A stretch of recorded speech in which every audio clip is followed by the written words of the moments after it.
Hoy hablaremos de las enfermedades febriles hemorrágicas. Dentro de ellas estableceremos las diferencias entre el dengue, la fiebre amarilla, la fiebre hemorrágica venezolana, los hantavirus y algunos comentarios de ébola por la forma tan letal de esta fiebre hemorrágica en África. Desde 1976 aparece el primer brote de virus ébola en Zaire, Congo, África, y inmediatamente se describe en Asia el virus Hantan por los bunyavirus de la familia Bunyavidae, y aparece el HTLV1 como causante de linfoma y leucemia. El HIV en 1981 aparece en la esfera mundial como el llamado cáncer gay o SIDA. El HTLV2 provocando leucemia, y el virus de la hepatitis C es descrito por primera vez el virus hepatotrófico. El virus Savia en Brasil produciendo la fiebre hemorrágica, y el herpes virus 8 asociado, ractidovirus asociado con sarcoma de Kaposi 1994 en pacientes que tenían inmunosupresión por VIH. El prión de la encefalopatía espongiforme bovina o síndrome de las vacas, encefalitis de la vaca loca en Inglaterra en 1995. Y así aparece la gripe aviar, el H5N1 y posteriormente el H1N1, provocando pandemia por estos virus emergentes. El SARS-1 en 2002 en Guangdong, en Asia, y posteriormente el MERS en 1912, provocando el SARS de Oriente, del Medio Oriente, en Arabia Saudita. El dengue tiene años, pero ocurre el dengue hemorrágico en 1981, reemerge el dengue provocando enfermedades graves. Ahora, ¿cuáles son los factores vinculados a la aparición de estos cuadros virales emergentes o reemergentes? La penetración del hombre en determinados hábitats, reservorios de ciertos agentes etiológicos y vectores de lo mismo, como es el caso de la fiebre amarilla o el síndrome pulmonar hemorrágico por hantavirus. El incremento de los movimientos masivos de personas entre diferentes países, llevando consigo las infecciones endémicas propias de esas áreas, como es el VIH o el dengue, o actualmente el coronavirus. El deterioro del sistema sanitario, la pobreza, desnutrición, analfabetismo y enfermedades desatendidas a nivel mundial, tuberculosis y muchas de las parasitosis de los países pobres, y la infección por cólera, todo hace proclive a estas personas a sufrir estos nuevos agentes infecciosos. Mutaciones de estos virus, aumento de la población de roedores en una determinada región, sobre todo en la enfermedad bacteriana leptospirosis o fiebres hemorrágicas de tipo arenavirus, o el síndrome pulmonar hemorrágico por hantavirus. Uso de tierra modificado por nuestra nueva tecnología, industrialización, deforestación, hacen de que el hombre se exponga al contacto con vectores, roedores, y ello agravado por el calentamiento global, del síndrome de invernadero, de aumento del efecto de la acumulación de gases de efecto invernadero, ha hecho que entonces proliferen muchos vectores de enfermedades a nivel del trópico. Fíjense que las fiebres hemorrágicas tienen distribución mundial. la fiebre amarilla, sobre todo en Centro y Suramérica y África, dengue en el Caribe, Suramérica y el sudeste asiático, chikungunya en África y sudeste asiático, la enfermedad del bosco de Kisanur en India, fiebre hemorrágica de OMS en Rusia, fiebre hemorrágica de Crimea y del Congo en África y Europa Central. El Hantan se distribuye mundialmente, pero apareció en Asia. Marburg apareció en Alemania en un escape de un laboratorio, pero se distribuye normalmente en Uganda, Sudán y África Occidental. El ébola en Congo, en África, fiebre de Lassa en África Occidental, guanarito en Venezuela, machupo en Bolivia y Junín en Argentina. Fíjate que todos estos virus, estos síndromes febriles hemorrágicos, tienen distribución mundial. Nosotros acá vamos a hablar de los virus flavivirus, dengue, fiebre amarilla, arenavirus, que es la fiebre venezolana, y los hantavirus. En Venezuela hemos tenido las dos formas clínicas del hantavirus.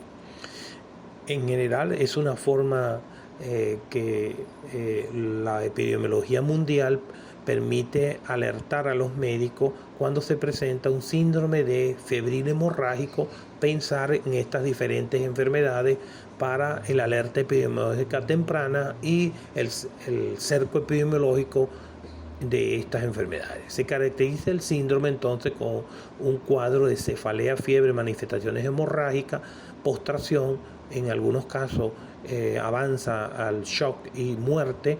Todas presentan claras manifestaciones dermatológicas de tipo rash, púrpura, petequia, equimose y otras manifestaciones hemorrágicas, hematemesis, rectorragia, hematuria, etc. El virus del dengue, en primer lugar, es el más frecuente de todas estas síndromes febriles hemorrágicos. Está causado por 4 serotipos, ¿verdad? Está transmitido por mosquitos del género Aedes aegypti y es un ARN virus de una sola hebra, con 4 serotipos, DEN1, DEN2, DEN3 y DEN4. Pertenece a la familia Favividae y es una cadena RNA única con proteínas estructurales y funcionales, una envoltura lipídica donde la glicoproteína E es una de las más importantes. La replicación es intracitoplasmática. En humanos es el principal reservorio. Aquí tiene una microfotografía, un esquema de las características del virus del dengue, donde está la proteína de la envoltura, la proteína de la membrana, proteína de la cápside y el RNA monocatenario en sentido positivo. Cada serotipo proporciona una inmunidad específica para toda la vida homotípica, así como una inmunidad cruzada a corto plazo heterotípica. Los serotipos del virus del dengue entonces tienen una capacidad de respuesta inmunológica a la persona y así como inmunidad cruzada para los otros serotipos. Sin embargo, no protegen de enfermedad a esa persona. Todos los serotipos pueden causar enfermedad grave o mortal y hay una variación genética dentro de los serotipos. Cada serotipo se diferencia genéticamente por cambios en el genoma. Algunas variantes genéticas dentro de cada serotipo parecen ser más virulentas o tener mayor potencial epidémico. Epidemiológicamente, el riesgo de la población mundial, casi la mitad de la población que vive en los países tropicales está en riesgo de sufrir un dengue. Más de 100 países han reportado casos de dengue y hay 50 millones de infecciones al año a nivel mundial, 500.000 hospitalizados y 25.000 muertos en las estadísticas de mortalidad de esta enfermedad. Aquí se muestra el mapa mundi, donde se ven las zonas donde hay transmisión activa del dengue y las zonas donde hay el vector, lo cual significa que puede aparecer casos de dengue en esas áreas donde está presente el vector. En Venezuela, todos los estados son susceptibles de declarar casos de dengue, siempre Miranda, Zulia, Bolívar y Anzoátegui son los que siempre mantienen en el canal endémico la mayoría de los casos de dengue. Nueva Esparta va variando de acuerdo a la cantidad de casos.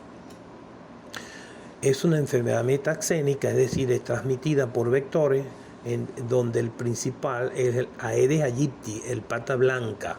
El dengue entonces es transmitido por la hembra del Aedes, porque es la que tiene necesidad de alimentarse de sangre, y en ese proceso inyecta el virus a la persona.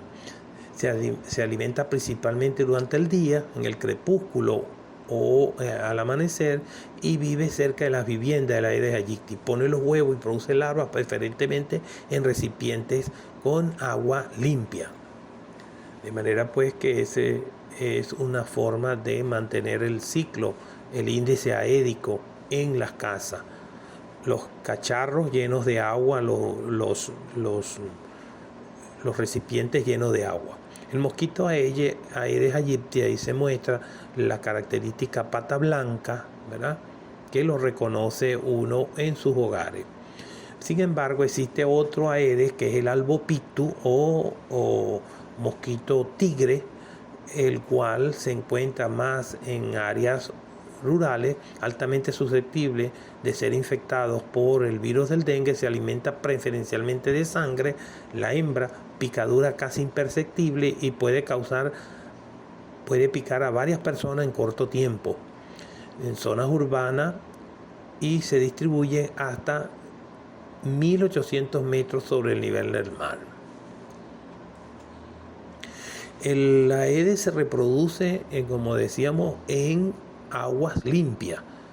La hembra, después de ingerir sangre humana, pone sus huevos en cualquier recipiente, y generalmente pone entre unos 150 a 400 huevos cada oviposición.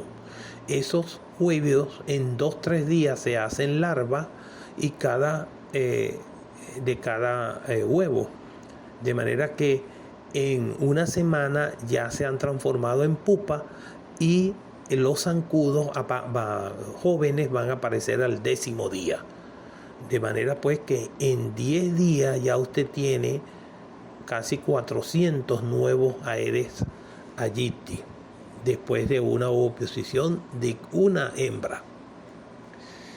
La patogénesis de la enfermedad se explica porque los anticuerpos homólogos que se forman durante la infección en este caso el DEN1, va a dar la posibilidad a la persona de controlar la infección, y estos anticuerpos van a permanecer en la persona cuando el paciente es infectado por otro DEN, por ejemplo DEN2. Esos anticuerpos no son capaces de limitar la infección por el otro serotipo, provocando entonces un cuadro de infección mucho más agresiva en el caso de ocurrir una segunda infección por otro serotipo. Estos complejos heterólogos ingresan a los monocitos, donde el virus se replica y no es destruido por el monocito, por tener anticuerpos no neutralizantes. Es decir, los anticuerpos contra el DEN1 no sirven para destruir el DEN2. Esto produce una respuesta inflamatoria sistémica que va a dar la respuesta de dengue grave o dengue hemorrágico. El ciclo de la infección consiste en que el virus se transmite a un ser humano por medio de la saliva del mosquito. El virus se replica en órganos de la persona, sobre todo el sistema linfoide a nivel de ganglio. El virus infecta los leucocitos y tejidos linfáticos, y el virus se libera en circulación sanguínea, una viremia. Esa viremia, cuando el mosquito hembra vuelve a picar a la persona para alimentarse, o ese mismo mosquito o otro mosquito ingiere el virus junto con la sangre, ese virus se replica en la zona embrionaria del tubo digestivo del mosquito y en otros órganos e infecta posteriormente las glándulas salivares, que cuando el mosquito vaya a otra vez a picar y a ingerir sangre, inyecta los virus reproducidos en el mosquito y que se acumulan en sus glándulas salivares. Ahí se cierra el ciclo de infección.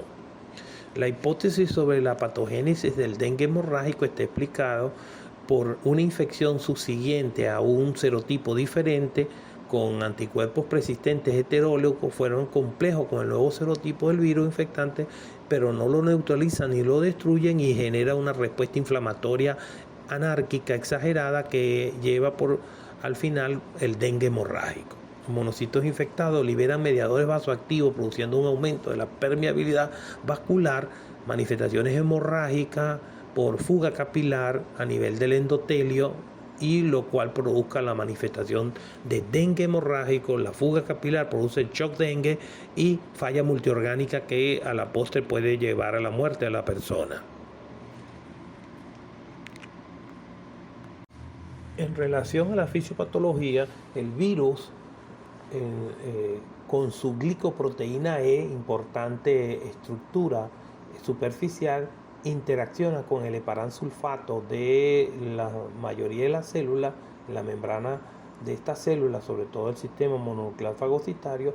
Un segundo receptor, que es una integrina, junto con el heparansulfato, permite el ingreso del virus por endocitosis hacia el macrófago o la célula de inmunidad, liberando entonces el RNA viral y la cápsula al citoplasma.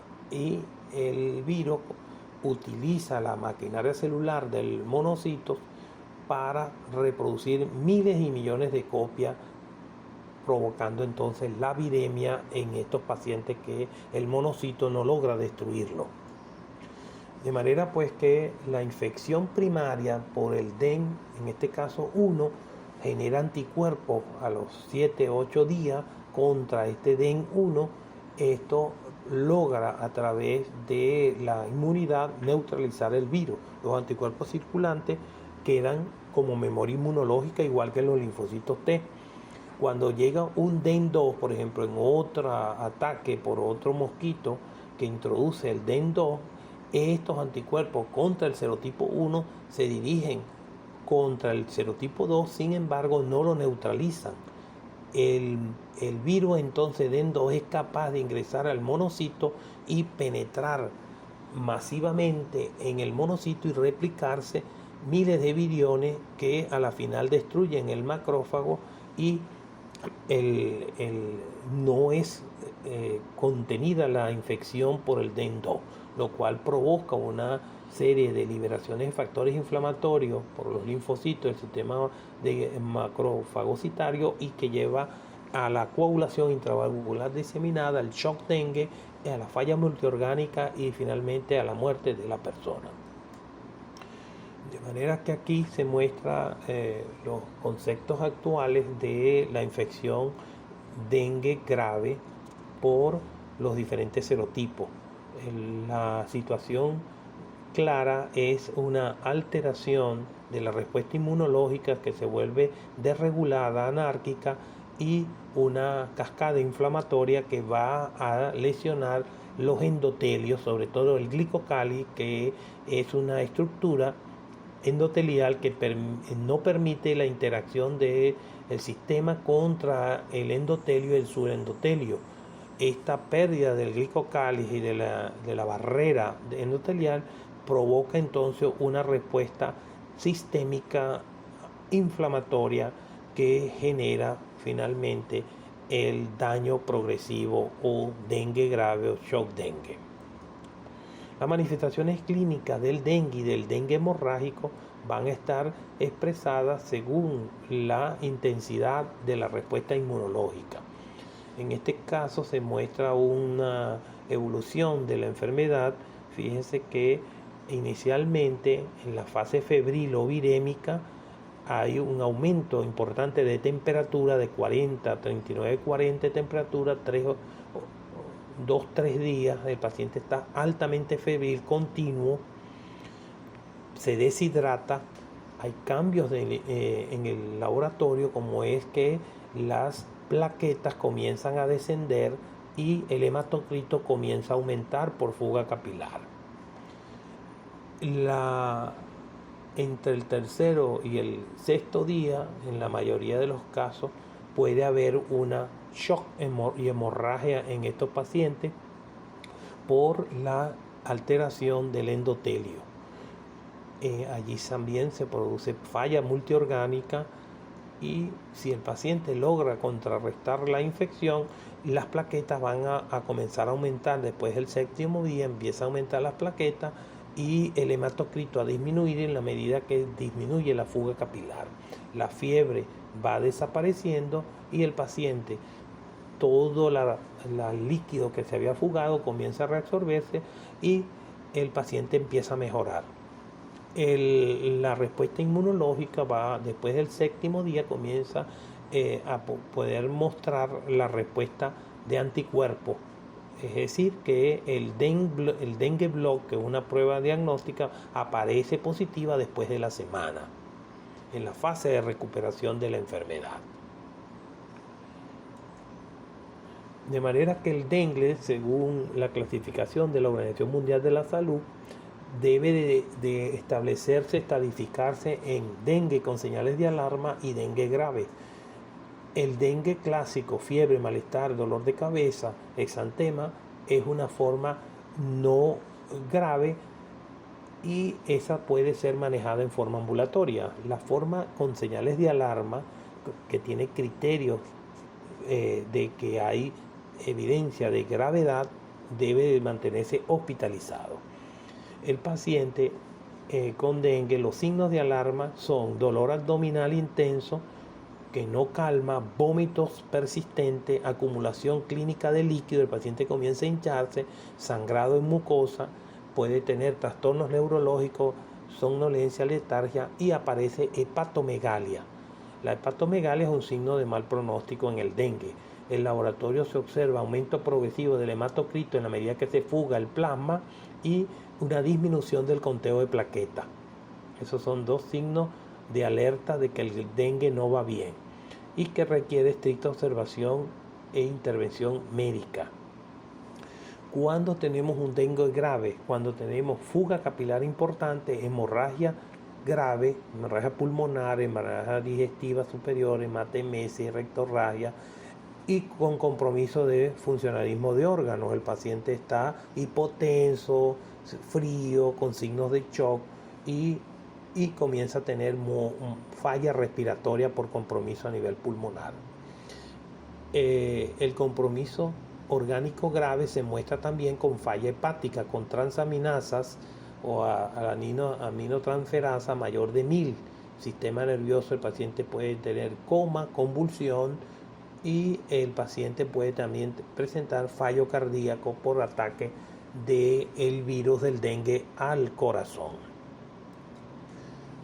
¿Cómo definimos caso probable de dengue? Todo paciente que presenta un síndrome febril agudo, por lo menos de 5 a 7 días, acompañado de 2 o más de los siguientes síntomas: cefalea intensa, dolor retroocular, mialgia, artralgia, una gran prostración y un exantema morbiliforme, puede estar acompañado de signos de hemorragia gingival, nasal, y esto nos hace pensar de que puede tratarse de un dengue, con el antecedente de haber estado en zonas donde hay distribución endémica del virus. 15 días antes, usted plantea la probabilidad de un caso dengue. Cuando decimos que el dengue tiene signos de alarma, ya lo habíamos comentado, el paciente que cumple la definición anterior y además presenta signos de alarma como es el dolor abdominal y vómito. Diarrea también es otro signo, deterioro de conciencia, somnolencia, irritabilidad, y el paciente presenta hipotensión ortostática cuando se para, caída de 20 milímetros de mercurio de la presión arterial cuando se para, o presenta hepatomegalia dolorosa, disminución de la diuresis o liguria, caída de la temperatura. Después de estar febril 39-40, comienza a tener 35 y 36, hipotermia, signo de mal pronóstico. O las hemorragias, o que tenga leucopenia mayor de 4.000 y trombocitomenia menor de 100.000 plaquetas por milímetro cúbico. Entonces, esto constituye un dengue grave. El paciente que tiene shock, fuga capilar importante, derrame pleural, pericarditis con derrame, hemorragia y daño a órgano grave. El caso confirmado de dengue es un caso probable de dengue que tiene un examen de laboratorio que diagnostica la presencia del virus, ya sea serológicamente a través de inmunoglobulina M o a través de pruebas virológicas como es la proteína, la reacción de cadena de polimerasa en tiempo real para virus del dengue. En dengue grave entonces se refiere a extravasación importante de líquido que conduce a shock hipovolémico por dengue, acúmulo de líquido con falla respiratoria por edema pulmonar, hemorragias graves, daño a órganos como es la hepatitis por dengue, más de 1000 de transaminasa, alteración del sensorio, convulsiones, coma, miocarditis o miocardiopatía aguda en un contexto de un cuadro de dengue y lesiones a otros órganos. Los signos de alarma es importante recordar: dolor abdominal intenso y continuo que no calma, vómitos persistentes, hipotensión postural con pérdidas del conocimiento al levantarse, hepatomegalia dolorosa, hemorragia de tracto digestivo superior e inferior, trastornos neurológicos, somnolencia, irritabilidad, oliguria como expresión de daño renal, disminución repentina de la temperatura, hipotermia en un paciente febril, aumento del hematocrito, caída abrupta de las plaquetas y acumulación de líquidos, ascitis, edema, derrame pleural, derrame pericárdico, etc. La Organización Mundial de la Salud definió casos clínicos de dengue hemorrágico, que es un dengue grave, con 4 criterios: pacientes que tienen una historia febril reciente, manifestaciones hemorrágicas, bajo conteo plaquetario, menos de 100.000 plaquetas por milímetro cúbico, y evidencia objetiva de aumento de la permeabilidad capilar o síndrome de fuga capilar. Esto es hematocrito elevado más de 20% sobre lo que el paciente ingresa, hipoalbuminemia, pérdida de albúmina a nivel de los endotelios, y derrame pleural u otros líquidos, ascitis, pericárdico, etc. El síndrome clínico se caracteriza entonces evidencia de insuficiencia circulatoria manifestada por aceleración y debilitamiento del pulso Parvus-Zeller, estrechamiento de la tensión diferencial, diastólica menos sistólica menos diastólica menor de 20, hipotensión para la edad, piel fría, húmeda y estado mental alterado, y choque franco con evidencia directa de falla circulatoria. Entonces, dentro de las señales de alerta para que se va a producir un shock dengue es los 4 criterios de dengue hemorrágico, más la hipotermia, disminución de plaqueta, aumento de hematocrito, y el dolor abdominal, los vómitos, la hipotermia y el nivel de conciencia alterado. Cuando los pacientes desarrollan síndrome shock dengue, ocurre generalmente 3 a 6 días después de la aparición de los signos. Aquí se ven las petequias, punteado petequial en un paciente con dengue. Aquí se ve el ras morbiliforme del dengue respetando isla de piel sana, se observa la piel normal y lo demás el rash. El índice de fuga capilar expresado por la diferencia entre fiebre hemorrágica dengue y fiebre dengue. La fuga capilar, entonces hay varios criterios: hemoconcentración, hematocrito aumenta más del 20% del valor normal, o la diferencia, la relación hematocrito entre hemoglobina mayor de 3.5 indica que el paciente está hemoconcentrado, un criterio de hemoconcentración. el edema subcutáneo, el derrame pleural, la ascites, proteinuria en el examen de orina y la hipoproteinemia, sobre todo hipoalbuminemia. Y el índice de fusión pleural de Bongo-Bones es, si usted hace una radiografía de cúbito lateral con rayos horizontales, puede medir el índice de fusión pleural, lo que es igual a la distancia del derrame pleural dividido entre la hemitórax, ¿verdad? Por 100. Eso te da el porcentaje de derrame pleural que tiene ese campo pulmonar. La prueba de Rumper-Lid o prueba del torniquete consiste en provocar la aparición de las petequias en el antebrazo, en el pliegue del antebrazo correspondiente. Usted coloca el manguito del tensiómetro, lo insufla por encima, lo insufla previamente, evidencia la tensión arterial media de este paciente y mantiene durante 5 minutos el insuflado, el manguito en la tensión media, y vacía el manguito y cuenta en un área de 2.5 de diámetro en el pliegue antecubital del codo. Más de 20 petequias confirma que se trata de una prueba de torniquete o prueba de Rumper-Lid positiva para dengue hemorrágico. Aquí vean la prueba del torniquete, en el lado derecho muestra, hay más de 20 petequias en el pliegue antecubital del codo, prueba de Rumper-Lid positiva. Y aquí ve su fusión hemorrágica por dengue, conflictenas hemorrágicas. El diagnóstico de dengue se hace a través de la visualización o la determinación directa del virus o a través de los anticuerpos. Los métodos directos son altamente confiables, pero son menos sensibles. Aislamiento viral, no es frecuente que se haga aislamiento del virus del dengue. Detención del genoma por la PCR, la reacción de cadena de polimerasa, es altamente sensible y específico. Y detención de antígeno de dengue en la prueba de ELISA antígeno. Y los de métodos indirectos es mirar la serología IgM en respuesta al virus o la serología IgG, que es la más tardía en relación a la infección por dengue.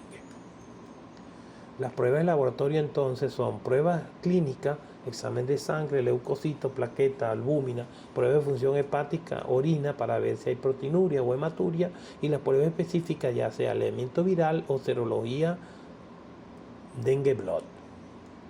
Métodos de laboratorio para el diagnóstico de dengue va a hacer a través del aislamiento del virus, determinar qué tipo de dengue está ocurriendo en la epidemia, y la prueba de IgM ELISA para el diagnóstico serológico, a ver qué personas ya sufrieron la enfermedad. Ahí tienen el aislamiento viral del dengue en cultivo de células con inmunofluorescencia.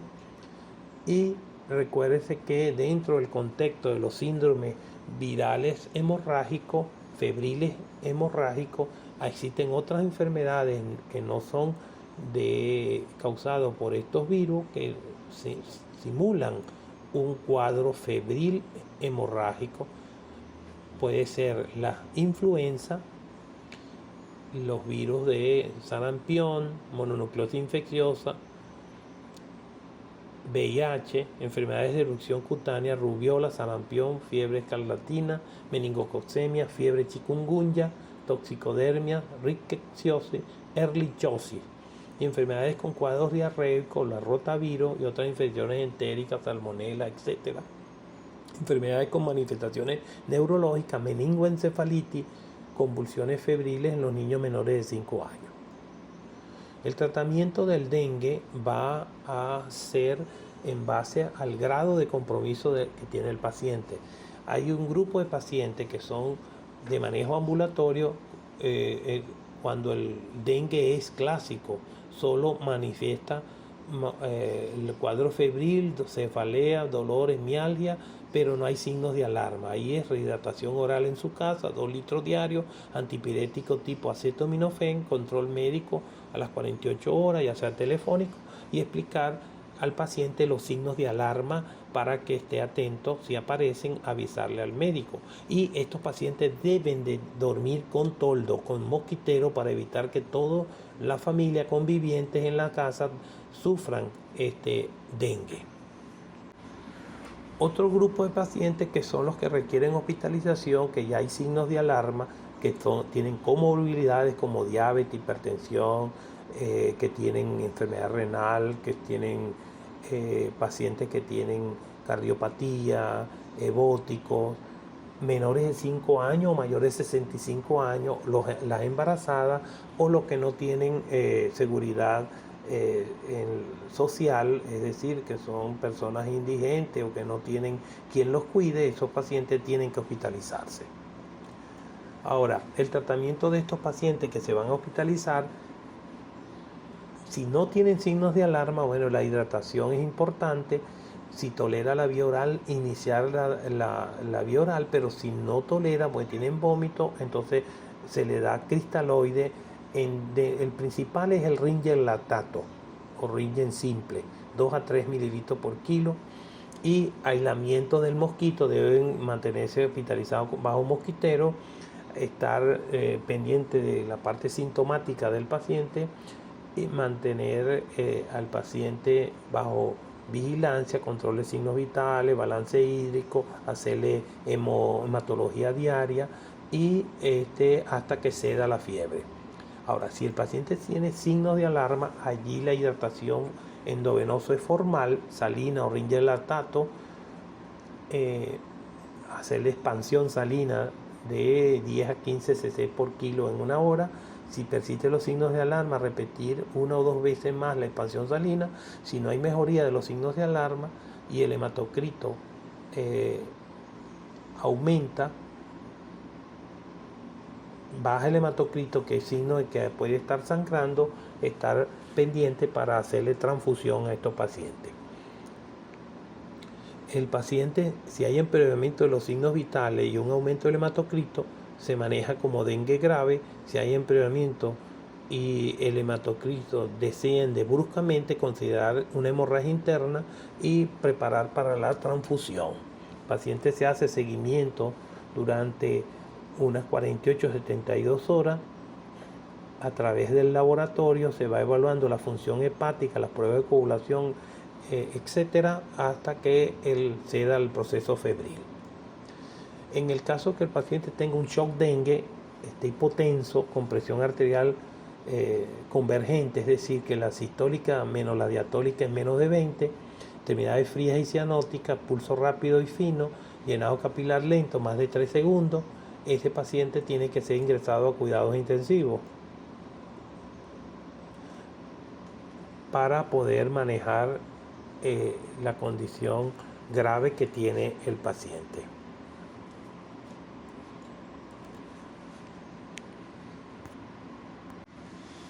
En pacientes con dengue grave que requieren unidad de cuidados intensivos, el tratamiento se basa en soluciones cristaloides como la solución salina o el Ringer lactato, 20 cc por kilo en 30 minutos.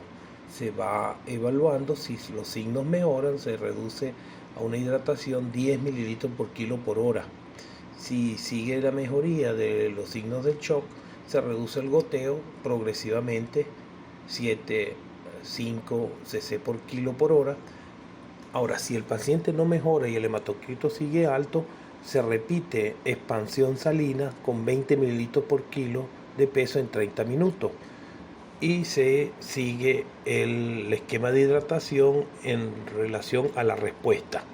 Si el hematocrito sigue alto, se administra un tercer bolo de cristaloides de 20 a cc por kilo en 60 minutos y vamos a estar pendientes si hay caída brusca del hematocrito, lo cual significa que hay una hemorragia interna. Se realiza transfusión de hemoderivados. Ahora, cuando vamos a transfundir un paciente con dengue, la transfusión de un concentrado globular, ya por consenso, se sabe de que una unidad aumenta entre 1 a 1.5 gramos la hemoglobina. Y lo usamos en pacientes que están con sangramiento activo para evitar que la capacidad de transporte del oxígeno por la hemoglobina se vea deteriorada y haya empeoramiento de el shock.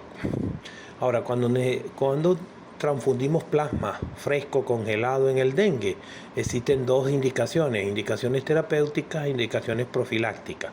Las indicaciones terapéuticas es cuando hay sangrado activo en sitios vitales como el cerebro, pulmón, gastrointestinal, con un tiempo parcial de trombopatina mayor de 1.5.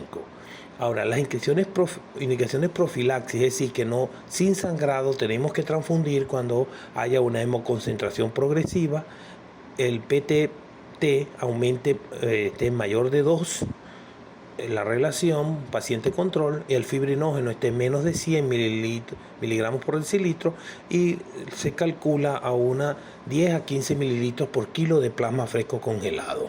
Cuando hacemos indicación de plaqueta en un dengue, tenemos también indicaciones terapéuticas e indicaciones profilácticas. Las terapéuticas es cuando haya hemorragia activa, piel, mucosa, y el paciente tenga menos de 20.000 plaquetas, o si es sangramiento a nivel del sistema nervioso central, pulmonar, gastrointestinal, debemos transfundir cuando las plaquetas caigan menos de 50.000.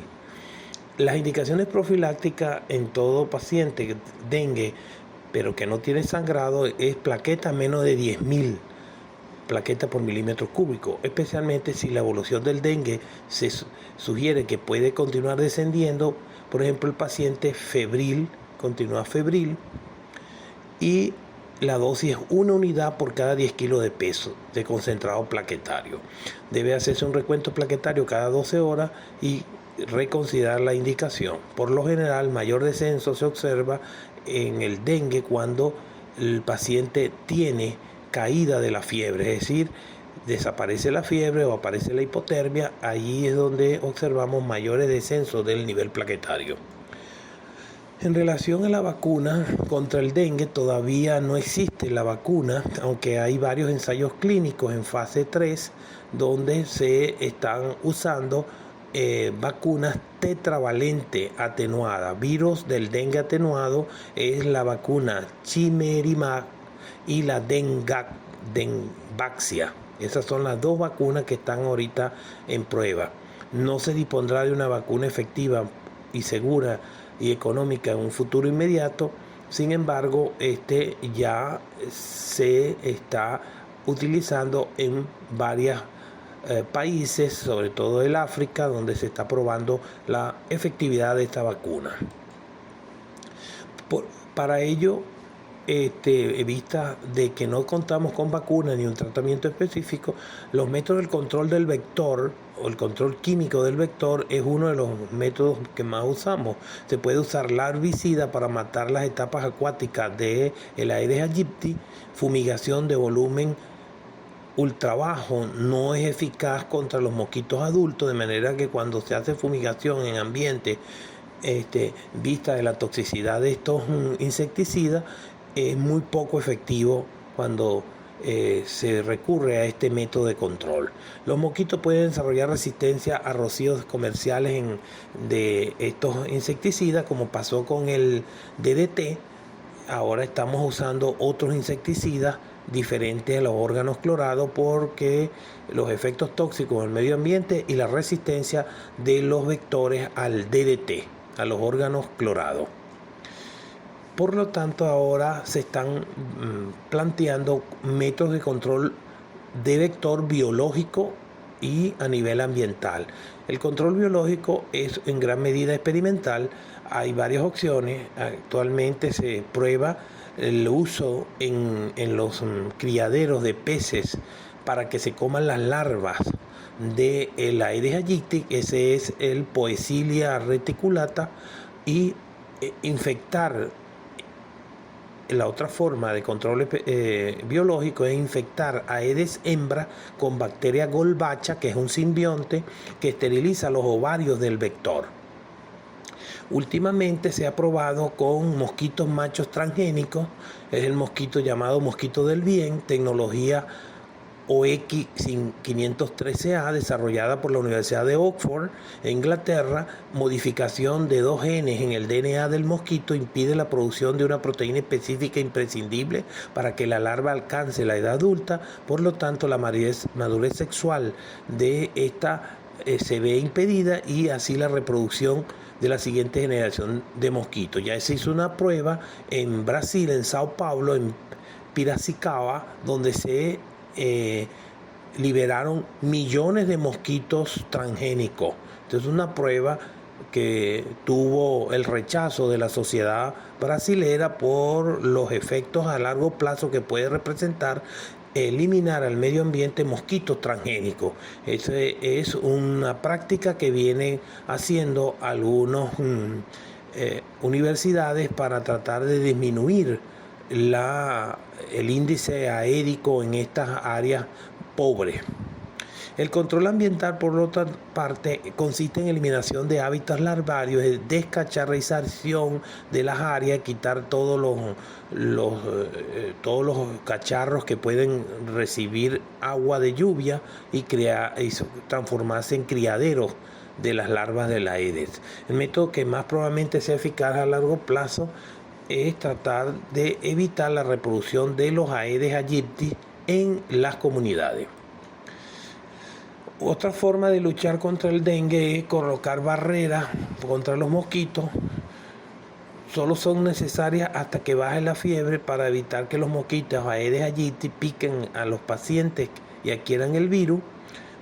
Mantener al paciente en una habitación con tela metálica o bajo un mosquitero, que este mosquitero debe estar impregnado con insecticida. Permetrina es el que más se usa para evitar que el mosquito atraviese la malla de mosquitero por las imperfecciones que este generalmente contiene. De manera pues que el mosquitero tiene que estar impregnado con permetrina, un insecticida. Ahora vamos a hablar de la fiebre amarilla. La fiebre amarilla es un virus, un flavivirus. El acrónimo arbovirosis se refiere a una regla mnemotécnica para reconocer a estos virus que son transmitidos por artrópodos, Arthropoborne virus. No es una familia, es un acrónimo. La fiebre amarilla pertenece a la familia de Flavivirus, con una envoltura lipídica, simétrica y icosaédrica, y tiene un RNA simple con orientación positiva. La epidemiología de la fiebre amarilla se distribuye en toda la zona intertropical o zona tórrida en el planeta, dentro del Trópico de Cáncer y el Trópico de Capricornio. Fundamentalmente en las selvas de Sudamérica y África es donde hay gran cantidad de casos de fiebre amarilla. Se estiman 200.000 casos por año. Con un periodo de incubación de 3 a 6 días, inicia una fiebre con astenia, postración, cefalea, fotofobia, lumbalgia y dolor en los miembros inferiores, y posteriormente aparece una dolor epigástrico, anorexia, vómitos negros, por eso se le conoce como la fiebre negra, y en esa semana el paciente empieza a mostrar falla de múltiples órganos, falla renal, falla hepática y evidencia de hemorragias profusas, trombocitopénica con coagulación intravascular diseminada. La letalidad de la fiebre amarilla está por el orden del 20%.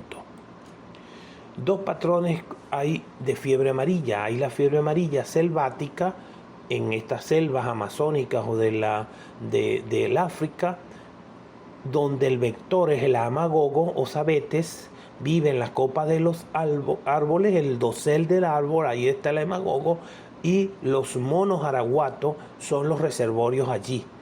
los monos aulladores. Los seres humanos son infectados por los Aedes o los amagogos cuando uno va a la selva. En caso de la fiebre amarilla urbana, el transmisor vector es el Aedes aegypti, el cual es peridomiciliario, vive en nuestra casa y mantiene la enfermedad en las zonas urbanas y produce epidemia en las ciudades donde ocurre la transmisión de este virus de la fiebre amarilla.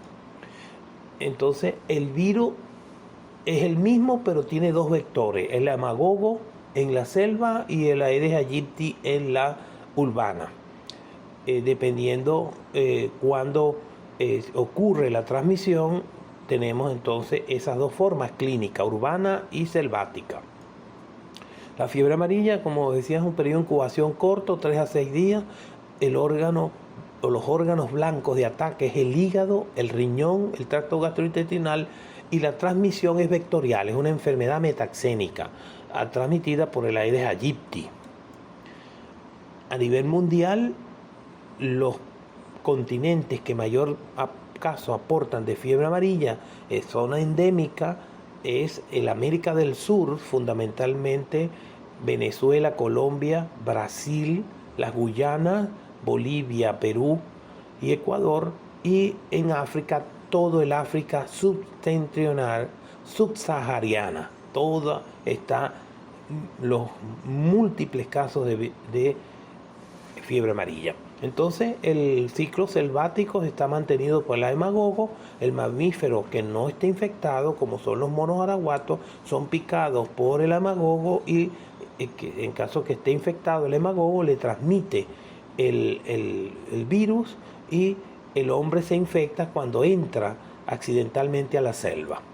El ciclo urbano es mantenido por el Aedes aegypti. Del hombre infectado al hombre no infectado se pasa la enfermedad. La fiebre amarilla tiene un inicio brusco con cefalea, dolor de espalda, debilidad, náusea, vómito, y está la disociación termofígmica del pulso en relación a la temperatura, es el signo de Fayet, donde la pulsación cardíaca no se corresponde con la temperatura. Recuérdense que por cada grado de temperatura que aumenta en el paciente, debe aumentar 10 latidos por minuto el corazón. Manifestaciones hemorrágicas a nivel de nariz, epistasis, gingivorragia, hematemesis, el vómito negro, como se conoce la enfermedad, melena, y lo más característico es la ictericia, la coloración amarilla de piel y mucosa por el depósito de pigmentos biliares. ¿Cuándo se define un caso de fiebre amarilla? Es cuando hay un síndrome febril ictérico caracterizado por el elemento fundamental fiebre, ictericia, hay falla renal, shock, hemorragia, y cuando le hacemos una serología para medir los anticuerpos contra el virus de la fiebre amarilla, ahí se cuadruplica los títulos de anticuerpos en una semana. Demostración del virus, el antígeno, el genoma del virus por reacción de cadena de polimerasa es otra forma de diagnosticar definitivamente el caso de fiebre amarilla. En relación a la forma clínica, el espectro clínico abarca desde la infección subclínica, la fiebre no específica sin ictericia, hasta la forma grave con riesgo vital.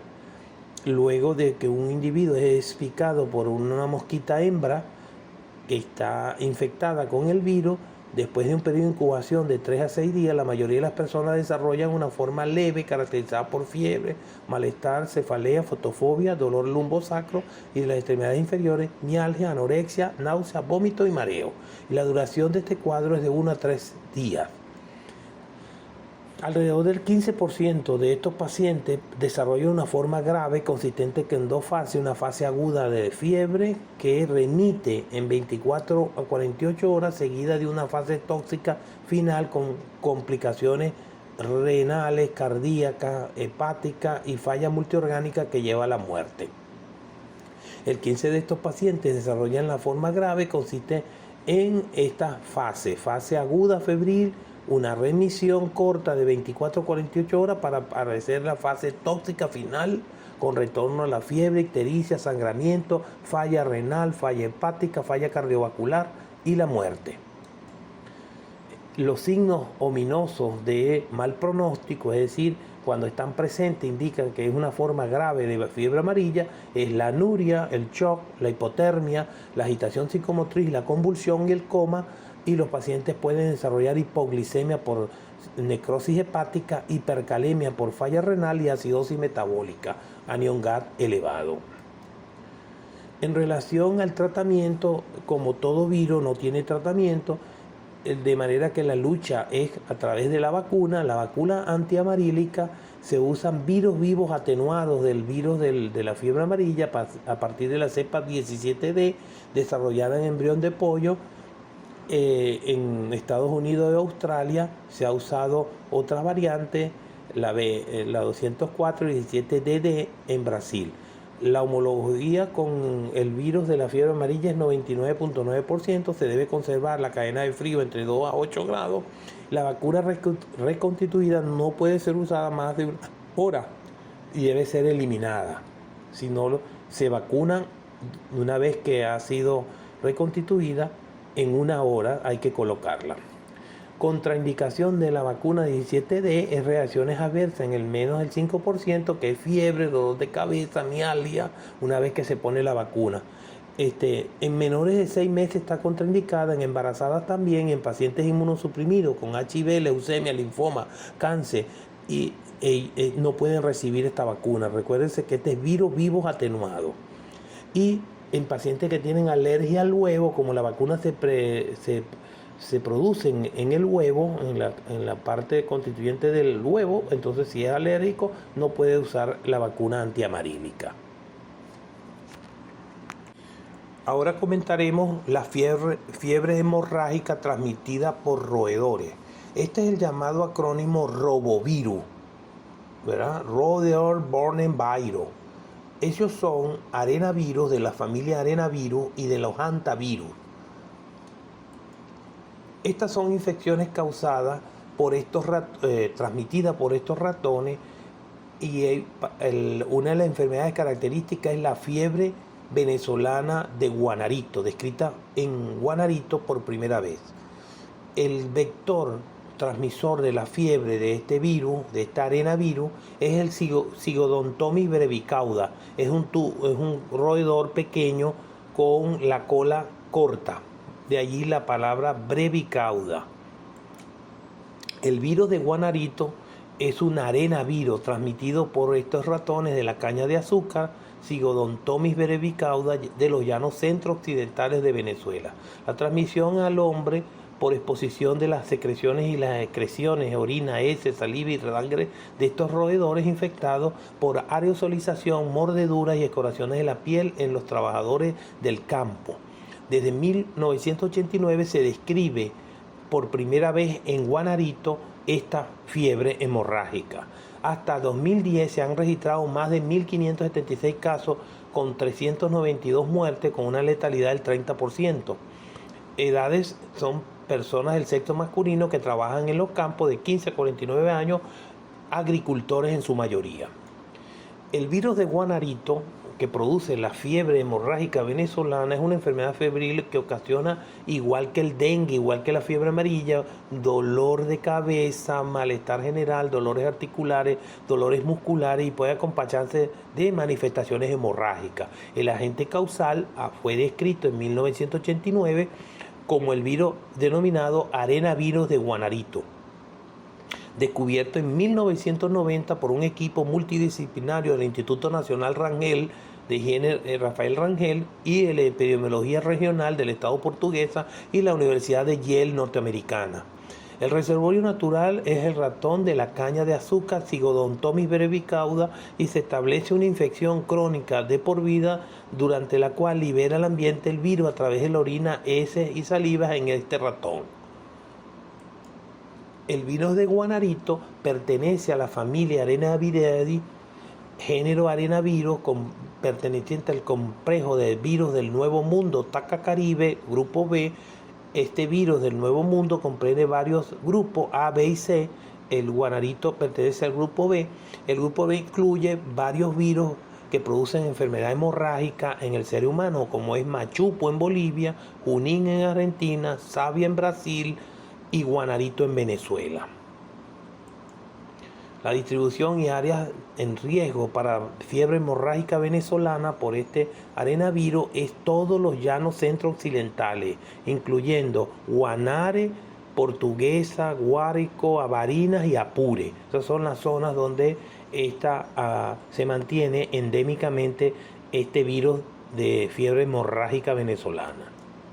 La cadena epidemiológica es el reservorio, es el Sigodontomys brevicauda, infección y diseminación del virus durante toda la vida del ratón. La fuente de infección, aerosol a partir de la saliva o la excreta del reservorio, sobre todo cuando se trabaja el campo y la rotativa de los tractores dispersan, matan el ratón y la sangre es aerosolizada en el campo y recibe el agricultor o el trabajador recibe esta exposición. Consumo de alimentos contaminados con las excretas de este ratón y secreciones de pacientes ya virémicos con la fiebre hemorrágica de guanarito. La puerta de entrada es la vía respiratoria, digestiva, mucocutánea, y la transmisión es inhalación de aerosoles contaminados por el virus presente en el ratón. Se ha documentado el contagio entre paciente y personal médico, por lo tanto, cuando se tiene una fiebre hemorrágica venezolana por guanarito debe de usarse medidas de bioprotección tipo 4. Se debe realizar entonces el máximo bioseguridad, que es el nivel tipo 4. El elemento viral, el diagnóstico se hace por aislando el virus de guanarito en muestras de suero, sangre y tejido de pacientes fallecidos, cultivo celular de las células Vero E6, identificación de antígenos virales en el cultivo celular o inmunofluorescencia directa con anticuerpos monoclonales específicos contra el virus de guanarito. La serología también es otra forma de diagnosticar la enfermedad. Le tomamos sangre al paciente y en los primeros semana de la infección y determinamos la presencia de anticuerpos IgM y IgE específicos para el virus de guanarito a través del método de ELISA o inmunofluorescencia indirecta cuantitativa. La reacción de cadena de polimerasa con transcriptasa reversa es otra forma, es una prueba confirmatoria, determina la presencia del genoma de este virus en muestras de suero, orina, en cualquier parte donde esté la presencia del virus, se puede detectar su genoma a través de PCR. ¿Cuándo definimos que un paciente tiene fiebre hemorrágica venezolana? Cuando el paciente es procedente de un área rural endémica, como es Portuguesa, Avarinas y Guárico, de un área de riesgo en Apure, Cogede, o que haya visitado en los últimos 21 días esta zona, que desarrolle un cuadro febril insidioso que además presenta uno o más de los siguientes síntomas: malestar general, cefalea, artralgia, mialgia, dolor abdominal, disfagia, orinofagia, vómito, diarrea con o sin alguna manifestación hemorrágica, tales como gingivorragia, epistasis, petequias, equimosis. En el laboratorio se observa en la hematología leucopenia con trombocitopenia.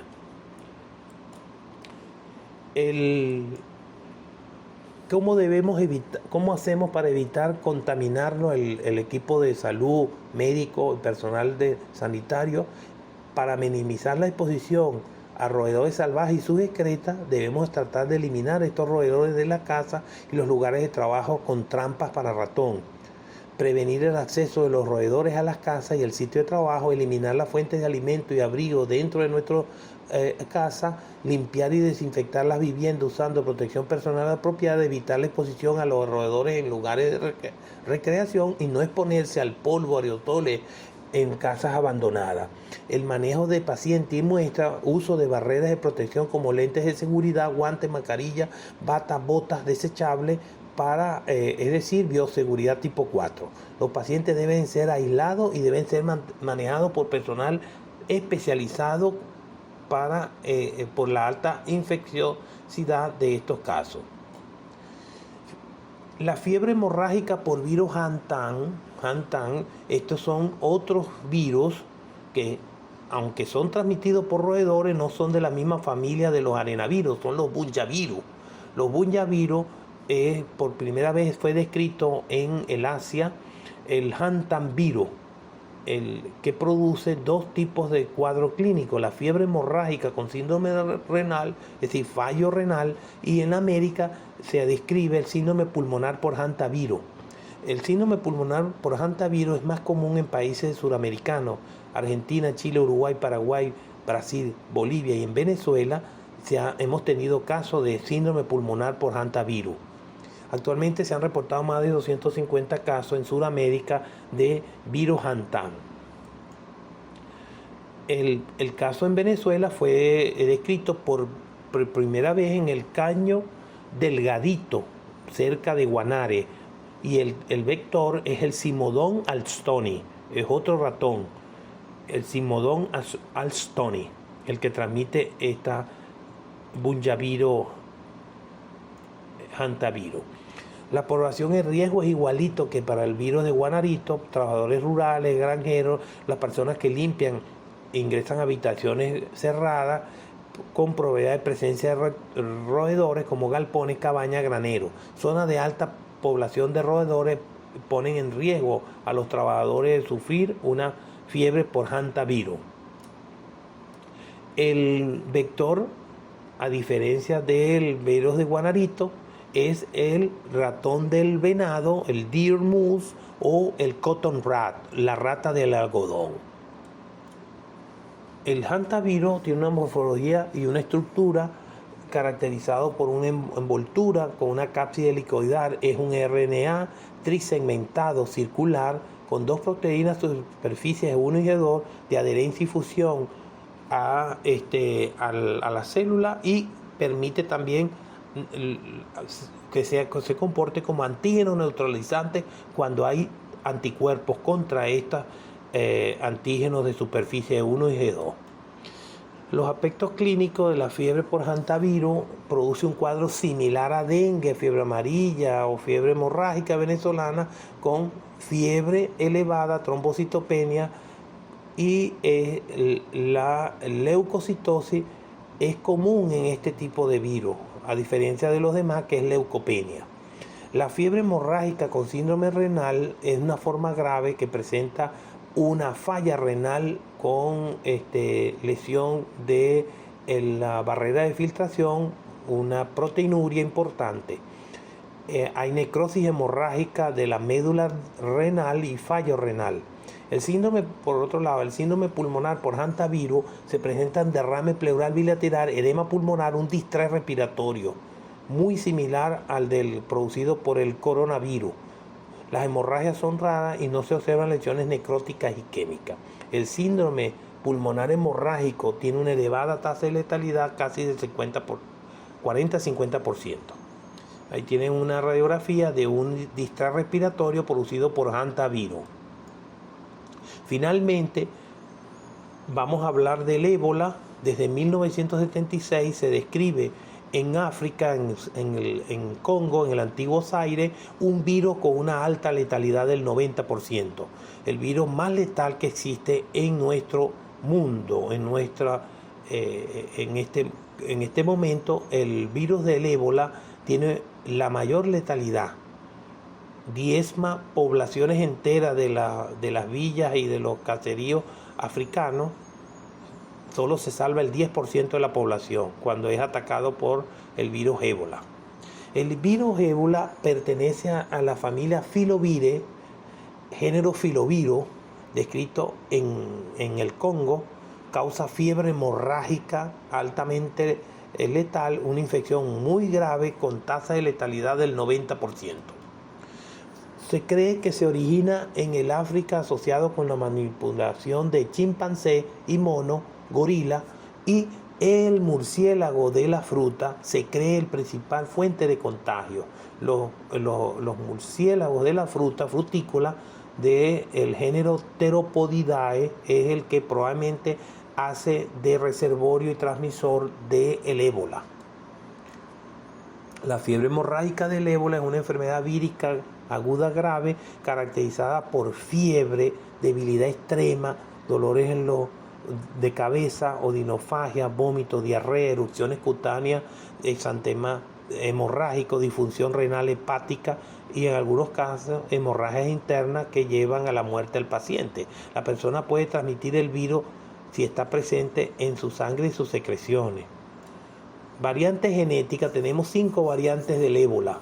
Hay el Bundibugyo, el Cota de Marfil, Reston, Sudán y el Zaire. Son 5. Los pacientes infectados muestran disminución del número de leucocitos, plaquetas y elevación de las enzimas hepáticas. Pruebas de diagnóstico de ébola es a través de ELISA, prueba de detección de antígenos, prueba de seroneutralización, la prueba de reacción de cadena de polimerasa y aislamiento de virus en células infectadas. Hay que tener cuidado con este aislamiento porque el virus es altamente contagioso con quien nos manipula. Los brotes últimos del 2014 acabó con varias poblaciones en Guinea y Liberia, en el África septentrional, ¿verdad? Actualmente los sitios de mayor endemicidad de ébola es Sierra Leona, Guinea, Liberia y Monrovia y Costa de Marfil. Esos son los sitios en África donde está actualmente la epidemia de ébola.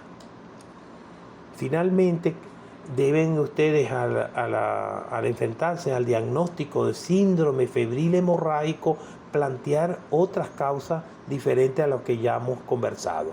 Una de ellas es la leptospirosis. Esta es una bacteria, la leptospira. La diferencia es que aquellos son virus, los que hemos hablado hoy, y estos son bacterias, ¿verdad? Generalmente la etiología es la leptospira interrogans y la icterohemorrágica, produciendo el síndrome de Weil, que es la forma más grave, con hemorragia, falla pulmonar, falla hepática y falla renal. Con una mortalidad muy alta, la leptospirosis, síndrome de Weil.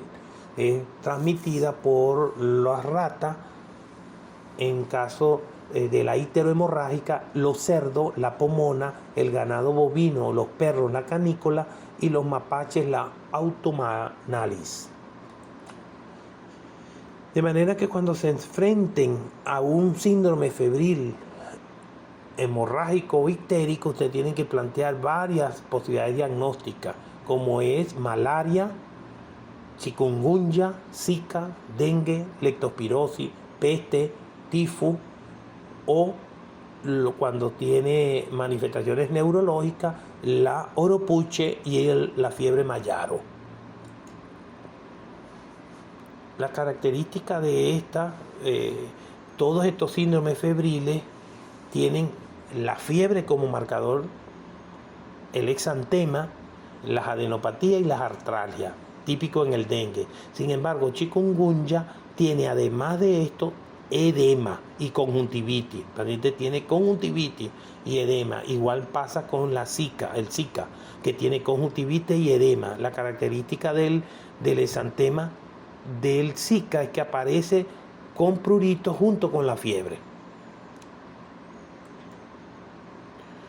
En toda síndrome febril, usted tiene que tratar de precisar el agente etiológico. Recuérdese que hay bacterias como la leptospira, que causa síndrome febril ictérico y hemorrágico, malaria como falciparum, o la peste, Yersinia peste, que produce la peste bubónica, fiebre con manifestaciones dependiendo del momento que usted vaya a abordar el paciente. Usted va a buscar la evidencia de la bacteria, el protozoario o el virus, o va a buscar la serología. Después de 10 días, usted tiene que buscar la respuesta serológica, los anticuerpos contra la bacteria, contra el virus, contra el parásito.